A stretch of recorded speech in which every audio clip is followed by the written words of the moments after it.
bom estar de volta com você com a lição 12 agora da nossa série sobre a missão de Deus, que é a minha missão aqui no canal Classe de Professores. Você é bem-vindo conosco, muito obrigado por sua recepção. Estamos quase no final do ano. Que Deus abençoe a sua vida, a sua família e que Deus abençoe também o estudo desta semana. Nesta semana, o título da lição é Esther e Mordecai. O que vamos estudar? Tendo como base esta história bíblica do livro de Esther e seu primo Mordecai, nós vamos descobrir como testemunhar em cenários estrangeiros oponentes ou adversos à nossa fé. E então, o que temos na lição dessa semana? Em primeiro lugar, é preciso pintar o item número 1, eu diria, pintar um cenário real do que acontece muitas vezes. Um cenário real que muitas vezes é estranho à nossa fé. Você está lembrado que Judá, o povo judeu, foi invadido por Babilônia pelo menos 3 vezes, né? Começou lá em 604, depois 597 a.C. e depois 586. Eles ficaram no cativeiro de Babilônia muitos anos. Mas, pela promessa de Deus, através dos profetas, eles voltaram para Jerusalém. Reconstruíram o templo, a cidade, eles se reorganizaram. Tanto é que quando Jesus vem, havia um templo, havia uma cidade reconstruída. Todavia, um grupo significativo desses cativos, que na verdade eram filhos e netos, ficaram lá na sede do governo, que agora não era mais Babilônia, mas era a Pérsia. Eles tinham sido retirados de sua família, sua religião, sua cultura, mas eles absorveram parte dessa cultura babilônica, Pérsia, da Pérsia, e eles ali ficaram, ganharam dinheiro, alguns até se posicionaram bem. Nós temos, por exemplo, o caso de Daniel, seus amigos, que ilustra bem esse ponto, quando eles foram colocados lá num contexto estranho à sua fé, né, estilo de vida. Você tem isso no livro de Daniel, capítulo 1. Né? E mais tarde isso volta, depois do final do cativeiro, na história de Esther. E essas histórias todas nos mostram uma verdade, que é possível você ser fiel a Deus em circunstâncias desfavoráveis. Não só possível, como próprio para testemunhar de Deus nesses ambientes, muitas vezes até hostis à nossa fé. Hoje nós vivemos uma experiência muito semelhante, né? A sociedade que nós vivemos, ela não é amiga da fé. Ela pode ser amiga do misticismo, mas da verdade e da fé ela não é. Essa sociedade secularizada é uma sociedade em oposição à própria lei e aos ditames de Deus. Nós percebemos isso ao convivermos no dia a dia. Então, como testemunhar numa cidade como esta? São as lições que vamos tirar nessa semana. E eu diria que o bloco 1 é o cenário, né, de toda essa história, mas o bloco 2 é a história em si, é Esther, que era uma rainha, tornando-se uma rainha, e uma trama para matar os judeus. Como é que isso funcionou? Né? Os judeus que voltaram para Jerusalém depois do exílio, parte deles, e aqueles que permaneceram no reino da Pérsia, e entre esses que permaneceram lá, como eu já disse, estava Esther, que era uma jovem, e ela estava naturalmente envolvida com a cultura local. Ela aparece em cena com seu primo e pai adotivo, quando o rei abre uma espécie de concurso para escolher uma nova rainha no lugar de uma rainha que havia caído em descrédito, chamada Vasti. Inicialmente, Esther, por motivos óbvios, ela não revela a sua identidade, porque se ela dissesse que ela era de origem judaica, ela poderia ser eliminada do concurso e, ao mesmo tempo, poderia morrer. Né? Então, nessa história toda, sempre tem o bem e sempre tem o mal. Não é? E como num filme, num enredo, nós temos aqui, entrando em cena, um sujeito chamado Amã, que não gostava dos judeus e que, naturalmente, também não gostava de Mordecai, que era judeu, e da sua prima Esther. Não é? Então, ele faz toda uma trama, você pode ler isso na Bíblia, é interessante você voltar ao livro de Ester, são poucos capítulos, você deve reler isso, eu não vou aqui recontar ponto por ponto da história, mas ele faz uma trama que dá num decreto de morte que o próprio rei assinou, que deveriam morrer os judeus. Ele faz eles fazem um decreto, e quando a notícia desse decreto chega a todas as províncias, houve entre os judeus uma comoção. A Bíblia diz que eles jejuaram, choraram, lamentaram, né? E se deitaram em pano de saco, que era um símbolo de humilhação, de arrependimento, em cinzas, né? No livro de Ester, capítulo 4, você vai achar essa história, né? No entanto, Deus conduziu as coisas, embora o nome de Deus não apareça no livro de Ester, mas a ação de Deus está em todos os capítulos.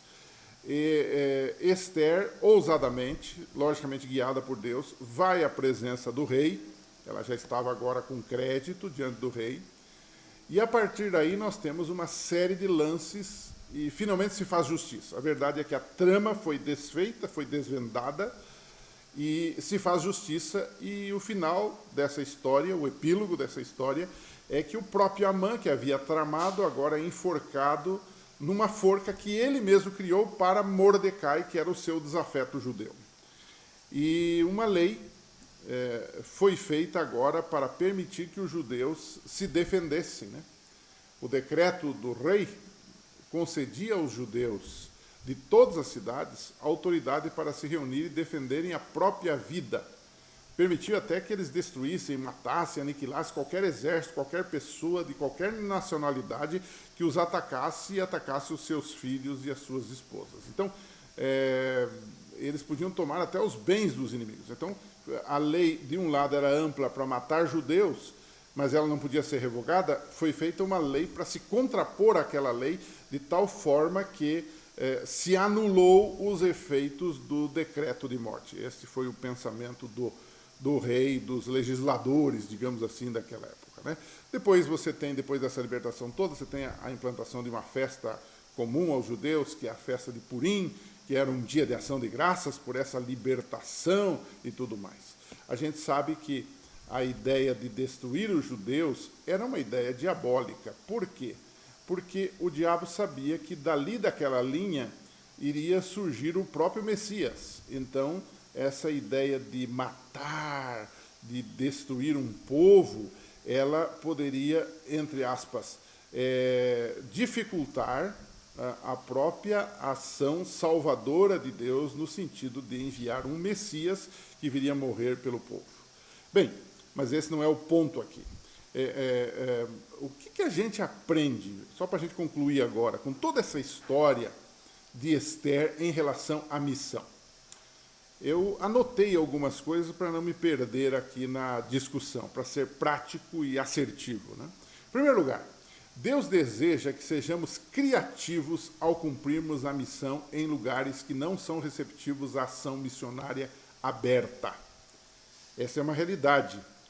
Eu lembro que há alguns anos nós íamos a uma cidade onde não tínhamos igreja, e ali nós montávamos uma tenda, como se fosse um circo, e a gente começava de uma forma diferente, não com a Bíblia direto, não com a religião, mas começava com um curso como deixar de fumar, depois uma semana de família, íamos fazendo amizade, íamos prestando serviços àquela comunidade, amando aquela comunidade, e depois de algum tempo começamos a estudar a Bíblia, e lá na frente que a gente dizia, nós somos da Igreja Adventista, por exemplo.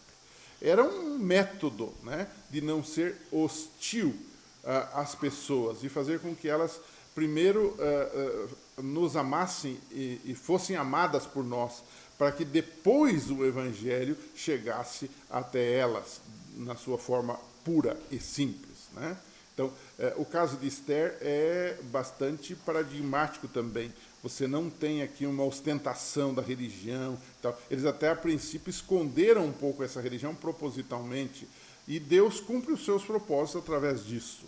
Seja intencional ou não este caso de Ester, você tem Deus cumprindo os seus propósitos. Em toda essa situação diferente, digamos assim. Para alguns de nós aqui no Ocidente, até esquisita, sobre algum aspecto, né?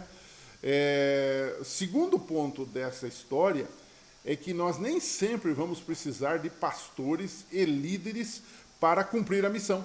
Quem era Esther? Era uma jovem, certamente desconhecida, que era cuidada por um primo, que tornou-se seu pai adotivo.